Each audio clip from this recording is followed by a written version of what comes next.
En fait, le moment de la scène, il peut pas se faire seul. C'est pas un truc solitaire d'être sur scène. C'est pas moi qui vais sur scène, mais genre, mes vêtements, ils peuvent pas y aller tout seuls, quoi.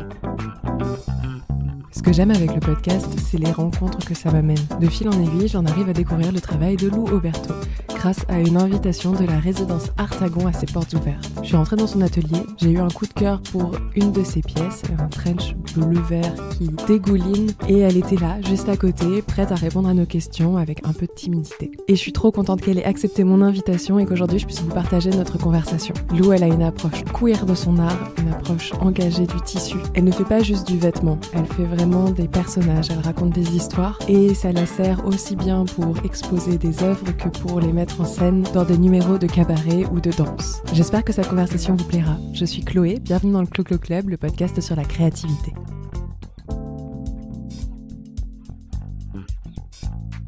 On peut refaire l'intro si on la rate. Faut l'avoir en tête. Je suis vraiment en mode... Salut Lou. Salut. Comment ça va ? Ça va très bien, et toi ? Ouais, ça va. Écoute, je suis très contente de te recevoir dans le podcast, sachant qu'on ne se connaît pas du tout et qu'on s'est rencontrés il y a plusieurs mois déjà, de façon totalement random, lors des portes ouvertes de la résidence Artagon, Oui. qui est une résidence artistique à Pantin. Est-ce que tu peux te présenter pour les auditeuristes et pour moi, du coup, au passage ? Alors, j'ai une pratique entre le design textile, design de broderie, de vêtements, et artiste, plutôt plasticienne. C'est assez flou. Je suis aussi costumière et styliste pour notamment des cabarets. Voilà, un petit résumé. C'est un très bon résumé, c'est hyper clair et c'est plein de sujets qu'on va pouvoir aborder ensemble. Pour ça, je t'ai choisi une citation, mais tu le sais parce que tu écoutes le club. Merci. Je te laisse la lire à voix haute et me dire à quoi ça te fait penser. Je préfère n'avoir personne autour de moi lorsque je crée. C'est un moment spécial pendant lequel je me connecte à ce que je pense et à ce que je ressens. Iris van Herpen. Ok, trop cool. Bah ça me parle carrément parce que moi aussi. Je supporte pas trop créer avec d'autres gens. C'est assez contradictoire parce qu'en ce moment je suis en train de faire une petite résidence dans mon atelier avec 2 copines. Et puis en plus de ça, dans ton atelier, c'est des ateliers partagés. C'est partagé, mais on est 2, mais ça va, on se voit pas si souvent. Ok.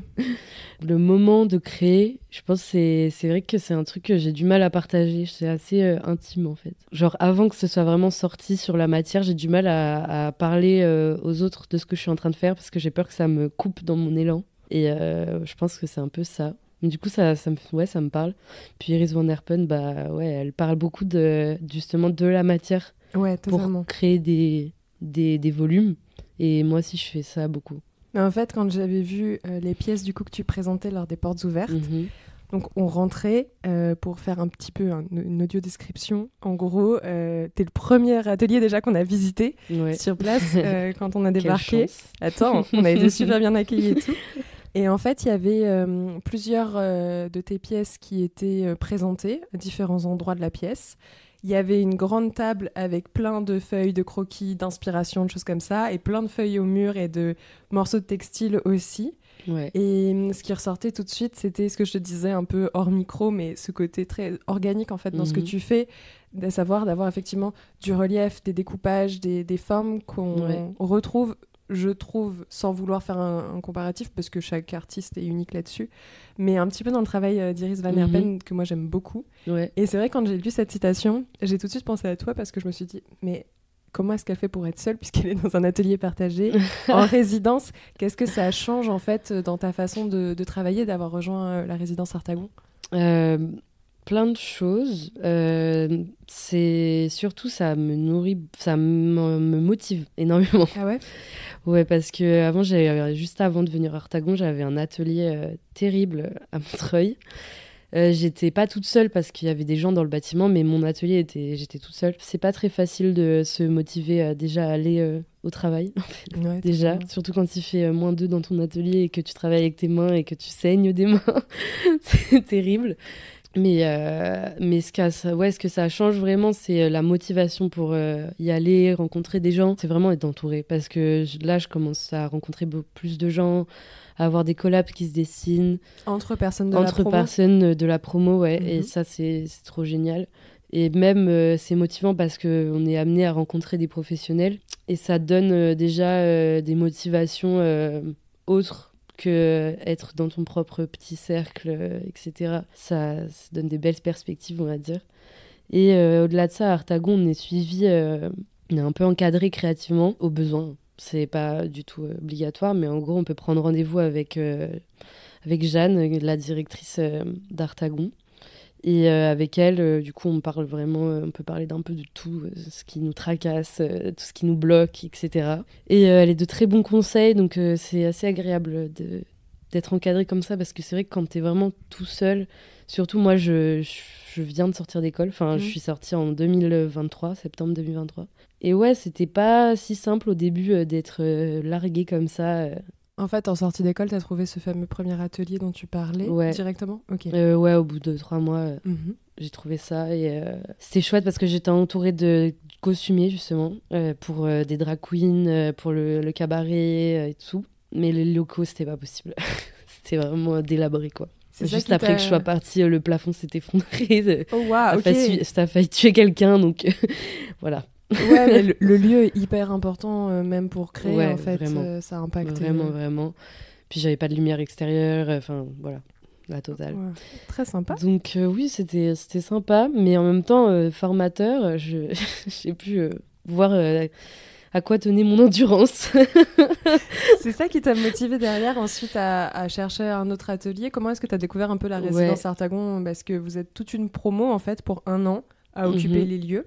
Ouais, en fait, à la fin j'en pouvais plus trop d'être dans cet atelier et du coup, j'ai un peu paniqué niveau aussi de ma pratique parce que j'ai eu quelques commandes au début, mais ça s'est un peu essoufflé pendant 2-3 mois et là, j'étais en mode panique et du coup, j'ai repris un stage en studio de design et en fait, pendant que j'étais là-bas, je me suis dit, mais c'est pas possible, il faut que je trouve une solution pour sortir de là et tout. Et c'est comme ça que j'ai découvert Artagon et que j'ai postulé. Et aujourd'hui, avec Artagon, tu as un lieu pour créer. Ouais. Tu n'as pas de rémunération dans le cadre de cette résidence ? Non, alors justement, c'est ce qui fait que c'est pas vraiment une résidence au sens de la loi, apparemment. Mais j'y connaissais rien, donc c'est ce qu'on m'a raconté. Donc nous, non, on n'est pas rémunérés. D'ailleurs, on paye une petite partie pour avoir un atelier.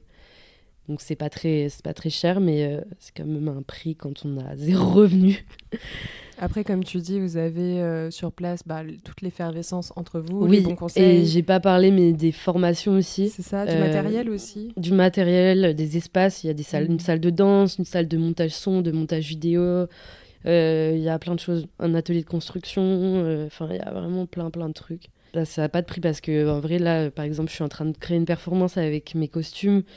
Et du coup, la salle de danse, la salle de son, tout me sert. Donc, c'est vraiment génial. Ça permet vraiment de voir plus grand. Même la taille de l'atelier compte beaucoup. Moi, j'ai vu ça en ayant vécu dans des appartements beaucoup trop petits, de 8 mètres carrés. Quand je suis passée à 26 mètres carrés, j'ai vu ma vie différemment. Et pareil, avec ma pratique, je pense que ça fait ça à beaucoup d'artistes. C'est, d'un coup, tu peux envisager les choses déjà de manière beaucoup plus professionnelle. Et aussi de manière beaucoup plus... avec plus d'ampleur, quoi. Oui, et puis, en fait, effectivement, en région parisienne, les appartements sont petits, donc t'as pas vraiment le choix pour séparer ta vie créative de ton quotidien. T'es obligé à un moment, en tout cas, trouver un lieu pour pouvoir vraiment t'épanouir et le faire à temps plein, quoi. Ouais, carrément. T'as mentionné tout à l'heure le cabaret. Ça aussi, c'est une partie de ton travail. Tu as notamment fait des tenues donc pour Soa de Muse, pour celles et ceux qui ont regardé Drag Race France. N'hésitez pas, incroyable. Et Drag Race Global. Oui, aussi. En plus, tout à fait. Et tu collabores beaucoup avec le cabaret de Poussière. Ouais. L'univers du cabaret, c'est quelque chose qui gravitait déjà un peu dans tes sources d'inspiration avant de commencer à prendre des commandes et à collaborer dans ce milieu-là ? Alors, pas exactement. En fait, moi, mes sujets de prédilection dans mes collections que j'ai fait à l'école, parce que là, on parle vraiment de l'école, du coup, c'était vraiment autour des questions de genre, d'identité et de toute la narration qu'il y a autour de ça. Et ma dernière collection qui m'a valu de commencer à connaître le cabaret, ça a été vraiment je me suis inspirée de romans de science-fiction et j'ai écrit moi-même une propre petite fiction. Et au lieu de faire naître un homme et une femme d'un chaos imaginaire, ce que je faisais naître, c'était mes monstres un peu sans genre, organiques, un peu entre justement la machine, le cyborg, enfin la machine, l'animal. Il y a un côté un peu alien par moment et en même temps de matière. On ne sait pas trop si c'est de la roche, si c'est une espèce de champignon. Enfin, il y a un peu ce côté-là. C'est ça, un peu étiré du sol, les racines, etc. Et donc ça, c'était vraiment des inspi qui étaient présentes. En fait, je suis arrivée au cabaret parce qu'on m'a proposé de prêter des vêtements. Et du coup, on m'a invitée à voir le spectacle. Et en fait, je me suis rendu compte en voyant mes pièces sur scène, je me suis rendu compte qu'en fait, ça prenait tout son sens. Parce que moi, j'étais ni entre la mode, vraiment le design pur et dur des maisons, ni vraiment costume. J'étais un peu entre les deux toujours, et je suis toujours d'ailleurs. Et en fait, le cabaret, c'est ça. C'est de la mode, en fait, au cabaret. Mais c'est de la mode qui est aussi là pour incarner un personnage, raconter des histoires. Et surtout, dans le cadre du cabaret de Poussière, c'est vraiment un cabaret qui est très engagé politiquement et sur les questions de genre transpédéguine, etc. Et c'est vraiment des choses dont ça parle. Et du coup, voir que ma robe a été prise pour être dans ce cadre, c'était assez émouvant parce que je me suis dit, donc au-delà de juste des formes, en fait, ça parle aux gens, les gens savent à quoi ça réfère en fait. Enfin, pour moi, ça a toujours référé à ces questions-là, de genre, de narration, comment on raconte tout ça aussi, et comment la narration, elle permet de raconter une histoire nouvelle, l'histoire qui a été oubliée des personnes LGBT et Q+, et etc. Voilà. C'est des sujets qui ont toujours fait partie de ta démarche et de ta réflexion. Est-ce qu'à titre personnel, ça te tenait à cœur? Tu vois, tu as réussi à l'intégrer à tes histoires. Tu parlais là du côté science-fiction, d'arriver à raconter une histoire. C'est quelque chose où tu t'es dit dans ta démarche, j'ai envie d'en parler, j'ai envie de revendiquer en tout cas peut-être ce côté plus engagé. Et du coup, je vais essayer de penser mes pièces avec cette dimension-là. Ou est-ce que c'est venu naturellement pendant et en fait, après coup, tu dis, bah oui, c'est évident que, par exemple, cette créature-là, elle n'a pas de genre Non, c'est venu avant. Ouais, c'était l'intention qui était là. L'intention, c'était vraiment... ça partait de ça, vraiment. C'est moi, depuis le début que je fais, que je crée, ça part de cette idée... de pas trop comprendre pourquoi il y a autant de questions autour du genre et d'être un peu fatiguée, quoi, et de vouloir raconter d'autres histoires, en même temps en parler quand même, mais en même temps s'évader un peu de la binarité de la Terre pour aller un peu se percher hors gravité dans des univers de science-fiction. Après ça, c'était vraiment des sujets que j'ai abordés à l'école. Depuis que je suis sortie d'école, du coup, en voyant mes vêtements sur la scène des cabarets, j'ai vu qu'en fait, à l'école, on m'avait appris à faire des vêtements très statiques. Parce qu'en fait, le corps de mode, c'est un corps qui est statique, qui ne bouge pas. C'est ça. Qui n'est pas du tout destiné à se mouvoir. Et je l'ai bien vu au cabaret. C'était très flagrant. Et c'était cool de voir ça parce que je me suis dit, ah ouais, genre vraiment, c'est ça le problème en fait. Et donc là, j'ai fait une nouvelle collection, après, un peu en réaction, autour du gant et du geste de la main. Parce que moi, le geste de la main, c'est mon geste. Et c'est aussi la danse, c'est aussi beaucoup de choses. Ça me parle beaucoup. Et du coup, j'ai utilisé plein de patrons de gants que j'ai agrandis, étirés, emmêlés pour en refaire de nouveaux volumes. Et donc, par exemple, des gants de boxe, une paire de gants de boxe géant qui devient un bombers, ou une paire de gants en soie qui devient un trench. C'est ta série Drop the Gloves qui est dispo sur notamment ton compte Instagram pour ceux qui veulent aller regarder. Exact. Et tu leur as donné par contre des noms d'émotions à tes pièces. Oui. Alors, parce qu'il y avait toujours cette idée de chaque look qui incarne quelque chose. Enfin, moi, à chaque fois, c'est un peu comme ça, parce que c'est aussi ce qui me rapproche du cabaret, c'est que mes looks, ils sont pensés comme un personnage, un peu. Et en fait, les looks des cabarets, c'est pour habiller un personnage. Enfin, c'est pas des costumes qui qui habille... c'est pas juste un rôle, il y a vraiment l'incarnation. C'est pas juste un rôle, c'est vraiment quelqu'un. Et qui se l'approprie d'ailleurs. À chaque fois, j'étais très étonnée de voir comment étaient portées mes pièces. Ouais, c'est hyper enrichissant. Des surprises en termes de façon de les porter par rapport à des accessoires, par rapport à une attitude. Les deux, ouais, un peu tout. Genre, c'est toujours assez étonnant. C'était ça qui est génial. Je sais pas pourquoi je parle au passé. Mais et ouais, je sais plus ce que je disais du coup. Tu parlais de par rapport au cabaret, que de voir tes pièces, effectivement, la surprise de les voir porter comme ça, bouger. J'avais plus envie de me moquer un peu en ayant travaillé aussi pas mal en maison. J'avais pas mal envie de me moquer En fait, je comprenais pas pourquoi on partait toujours de base de patron. Genre, pourquoi on part d'une base de chemise pour genre rajouter 3 boutons et faire ça et tout ça. Ça m'ennuyait profondément. Et du coup, j'ai un peu refait ça en prenant une base de gants et en faisant n'importe quoi avec. Et c'était un peu aussi... parce que j'en avais fait marre. Et du coup, de cette collection, je suis en train de créer du coup une performance moi-même. C'est la première fois que je fais ça, donc c'est assez nouveau. Et du coup, j'ai demandé à une amie danseuse et comédienne qui s'appelle Noah Landon de co-créer cette performance avec moi. Et j'ai aussi depuis peu trouvé une musicienne qui veut collaborer avec nous. Elle s'appelle Mélanine sur Instagram.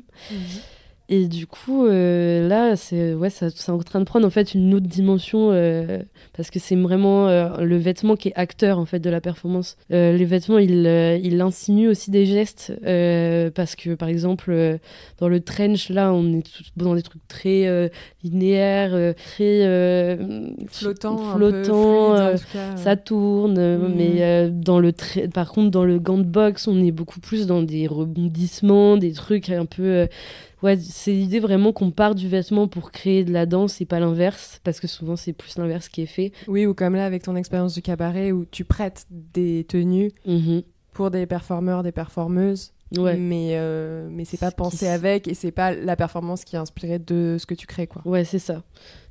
La danse, c'est quelque chose qui t'attirait déjà à la base ? Ouais, en vrai j'en ai fait beaucoup quand j'étais au collège, au lycée, genre beaucoup, genre en mode genre 6 heures par semaine, un truc comme ça.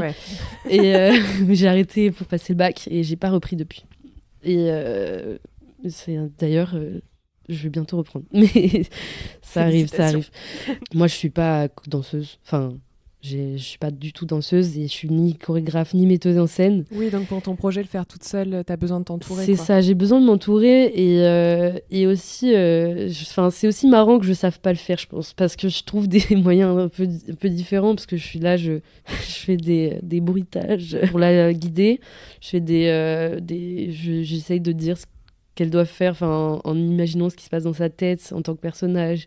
Enfin, c'est assez marrant. On découvre plein de trucs ensemble, c'est marrant. Ouais, donc en façon de travailler, en fait, tu les guides avec toi, les codes que tu peux avoir qui te viennent en tête et ce qui te paraît le plus intuitif. Et derrière, elles essayent de retranscrire ça et en musique d'un côté et en chorégraphie de l'autre. Ouais, c'est ça. Et c'est trop cool parce que genre j'ai vraiment envie que ce soit une vraie collab, du coup que en fait il y a vraiment par exemple chaque vêtement, on en a pas reparlé, mais correspond à une émotion parce que quoi. Je sais plus ce que je vais dire. C'est marrant que tu parles là de cette collab qui est ton futur projet. Ouais. Alors que tout dernier, quand on a parlé de la citation, tu m'as dit, moi je crée vraiment toute seule. Et c'est la première fois. C'est ça en fait. C'est la première fois et c'est vraiment nouveau et c'est pour ça que je me suis aussi entourée d'une amie proche. Oui. Parce que sinon j'avais peu paniqué. Mais c'est vrai que du coup, c'est en fait le moment de la scène, il peut pas se faire seul. C'est un truc qui n'est pas c'est pas un truc solitaire d'être sur scène. Non, c'est pas moi qui vais sur scène, mais genre mes vêtements ils peuvent pas y aller tout seuls, quoi. C'est une vraie réussite de cette année aussi, de cette résidence. Grâce à cette résidence que j'ai pu commencer à créer cette performance, c'est vrai que c'est de réussir à créer avec d'autres et à mélanger nos univers, et ça c'est vrai que c'est quelque chose que j'avais un peu de mal à faire, je pense, avant, parce qu'on était très en fait j'étais entourée que de gens qui faisaient la même chose que moi aussi à l'école. Oui, c'est ce que j'allais dire. En fait, c'était des travaux de groupe à la rigueur, mais vous aviez tous la même à la base, la même pratique. Ouais, c'est ça. même si on n'a pas du tout les mêmes matériaux, les mêmes formes, les mêmes couleurs, etc. Mais c'est le même médium, on va dire, en général, et le corps. T'as fait aussi une collab, alors je sais pas si c'est une collab photo, tu me dis, mais avec Dimitri Langtuit, j'ai trop peur de mal prononcer. Justement, avec cette collection-là, vous avez fait une série de photos. Et Roxane Sauvage. Oui, pardon. Ouais. Pareil, est-ce que tu as été les chercher en disant j'aimerais bien mettre en scène mes pièces dans la photographie, ou est-ce que c'est plus lié de la rencontre, en échangeant, ils t'ont proposé de faire ce projet et t'as dit oui? Non, c'est moi qui suis venue vers eux. Donc c'est déjà une première collab, ouais. Voilà, okay. C'est ça. Et oui, on a vraiment beaucoup discuté. Du coup, oui, c'est vraiment une collab dans le sens où vraiment le shoot a été inspiré par les vêtements. C'est parce que des fois, tu prêtes des vêtements, tu délègues complètement. Ouais. C'est plus trop, ça a plus trop de sens. Enfin, c'est beaucoup de choses qu'on fait dans la mode, de déléguer ce genre de choses et du coup, ça a plus trop de sens. Mais du coup, là, vraiment, on a cherché un espace restreint parce que j'avais agrandi, j'avais beaucoup de ces rapports d'échelle en agrandissant, en rétrécissant des gants, etc. En plus, elles ont été retouchées à la main, ça fait sens parce que c'est ce geste de la main, ouais. Toujours, par Roxane, et ouais, au crayon de couleur et tout. C'était super chouette, franchement, très belle collab. Tu parlais des shoots dans lesquels on peut prêter des vêtements, mais ils sont pas forcément au centre de la démarche. Quand on va sur ton compte Instagram, pardon, j'en parle beaucoup, mais en vrai, c'était un peu ma porte d'entrée sur ton univers. J'ai vu que tu avais Yel qui a porté une de tes robes. Ouais. Yel, en plus, artiste très engagée sur les sujets de genre, etc.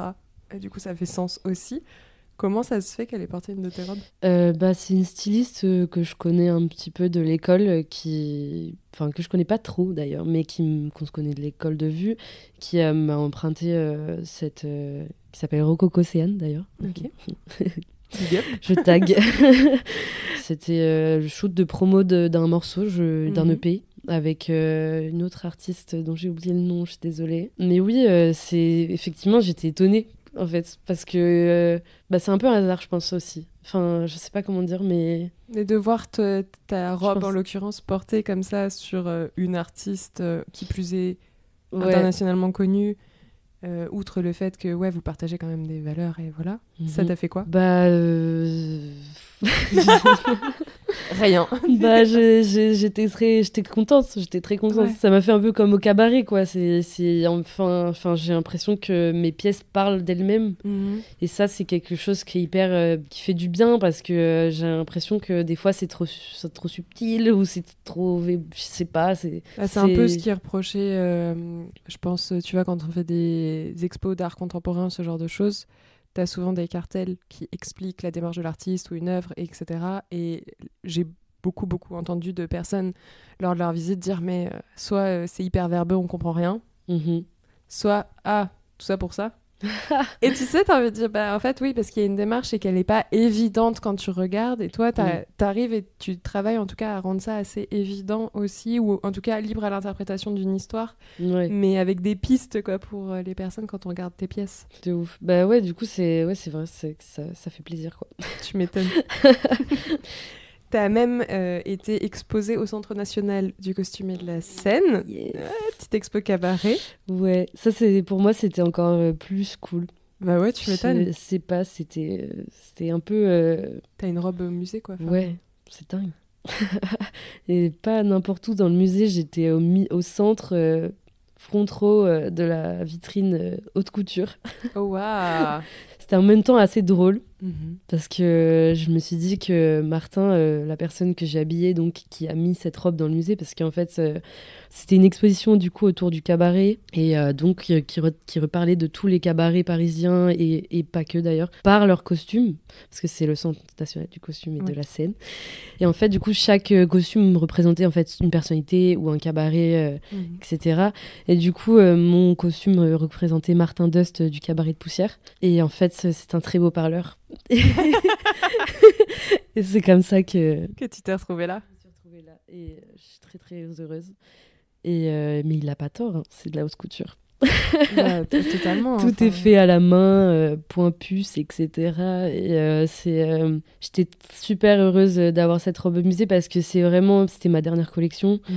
C'est la première robe qui est rentrée au cabaret, par le biais où j'ai commencé à vraiment rencontrer le cabaret. Et c'était un peu aussi une révélation pour moi qui m'a fait me dire que j'allais prendre un atelier et pas continuer à travailler dans des maisons. Et c'est aussi le cabaret, c'est un peu ce qui m'a sorti de ça, quoi. C'est sorti de l'entreprise. Ce qui te plaît depuis le début, tu nous le dis, c'est le fait qu'on raconte des histoires, qu'il y ait du mouvement, qu'il y ait un show vraiment à proprement parler. Ouais. Du coup, est-ce que la dimension de costume aussi, tu vois, pour peut-être du cinéma, ce genre de choses, c'est quelque chose qui t'attire? Ouais, ça m'attire. Ouais, genre ça me ferait kiffer de répondre à un cahier des charges. Enfin, Faire des commandes vraiment à proprement parler. J'avais commencé à en faire une, mais ça a un peu tombé à l'eau cause de calendrier. Ouais, ça arrive. Ouais. Mais c'était une pièce de théâtre et c'était en vrai c'était super enrichissant le temps que ça a duré. J'aimerais bien réitérer l'expérience, ouais. Après au cabaret, c'est vrai qu'il y a vraiment directement cette dimension engagée. Et puis il y a pas de quatrième mur. Enfin c'est vraiment les gens peuvent directement toucher les pièces s'ils le veulent. Il y a un côté un peu plus par rapport à du théâtre classique, côté beaucoup plus rebelle, beaucoup plus libre. C'est ça. Ouais, qui fait tout le charme du cabaret. Tu parlais du fait que du coup avec le mouvement, t'es obligé de repenser tes coupes et tes matières. Tes matières, tu les trouves où? J'ai une partie de la réponse, mais les auditeurs ne sont pas. C'est uniquement des matières que je source dans des dead stocks, des stocks dormants en français. Non, des anciens stocks de maisons de luxe qui sont revendus. Ou par exemple à la Réserve des Arts, ou c'est de l'upcycling aussi, beaucoup. Ça te tenait à cœur ou c'est aussi pour des raisons de budget? Vraiment au cœur de ma pratique, l'idée de fragmenter quelque chose pour le reconstruire. C'est comme le genre. Déconstruisez-vous les gars, c'est juste ça le message. C'est vraiment ça le message, c'est même dans la matière même. Et sans rire, c'est vraiment ça en plus. Mais c'est hyper intéressant parce que tu vois, je me dis quand t'es en école, ok, en fait, quand on te demande de pondre une collection, t'as pas un budget illimité. Aussi.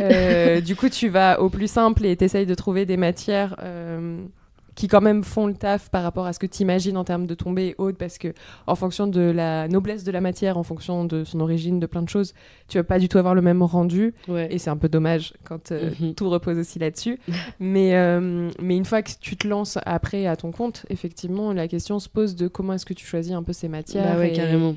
Toi, ça vient vraiment accompagner ta démarche, quoi. Bah oui, je vois pas comment on peut parler de queerness, de déconstruire le genre et d'autres choses sans parler d'écologie, quoi. Enfin, pour moi, c'est totalement lié. Et puis en plus, c'est un peu, je trouve ça, moi, je peux pas acheter de vêtements neufs. Vu que je sais combien de temps ça prend de faire un vêtement, que c'est pas normal que ça coûte ce prix-là. Ouais. Genre, c'est juste, pour moi, c'est impossible de m'imaginer créer des choses neuves. Avec des tissus neufs, ça n'a pas de sens, quoi. Et en termes d'outils, tu vois, de matériaux, de trucs comme ça, tu fonctionnes avec quoi pour faire tes pièces? Tu fais tout à la main, tu disais? Ouais, la machine à coudre. Machine à coudre. Je fais un peu de broderie, mais ça n'a pas encore sorti. Oh, teasing. Et beaucoup de machines à coudre, quoi. Et j'utilise, par exemple, j'ai fait une robe récemment en pull que tu as dû voir à Artagon, en pull en maille blanche récupérée. Et tous ces pulls, en fait, c'est juste des pulls que j'ai découpés, que j'ai réassemblés à la surjeteuse. Et voilà.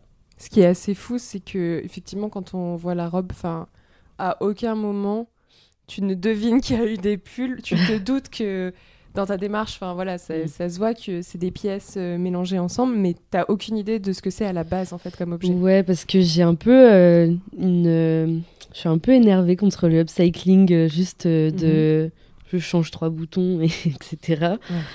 En fait, l'écologie, c'est pas mon sujet, c'est ça le truc. J'ai envie qu'on puisse ne plus en parler, c'est que ce soit juste normal, en fait, de faire comme ça. Et j'ai pas envie que ce soit le centre de mon sujet. Je trouve qu'il y a beaucoup de marketing, justement, qui mettent trop ça au cœur du propos et qui oublient totalement l'aspect créatif derrière. Ce que je trouve aussi, je comprends, il y a ce truc de garder l'intemporalité et tout. Mais moi, un de mes questionnements principaux, c'est genre, est-ce qu'on peut continuer de faire une mode à la fois fantasque, un peu, exubérante, et à la fois respectueuse de l'environnement. Après, certes, je crée des nouvelles pièces, c'est encore produire, mais je produis à partir de choses qui sont déjà produites, donc c'est un impact qui est moindre. Et puis j'imagine que peut-être que genre si une robe, enfin c'est sûr, si une de mes robes se casse, je vais en refaire quelque chose. Enfin, c'est pas aussi je les vends pas encore. C'est ça le truc. C'est quelque chose que tu as en tête ? Ouais, là je suis en train de développer une collection de sacs à vendre bientôt en février d'ailleurs.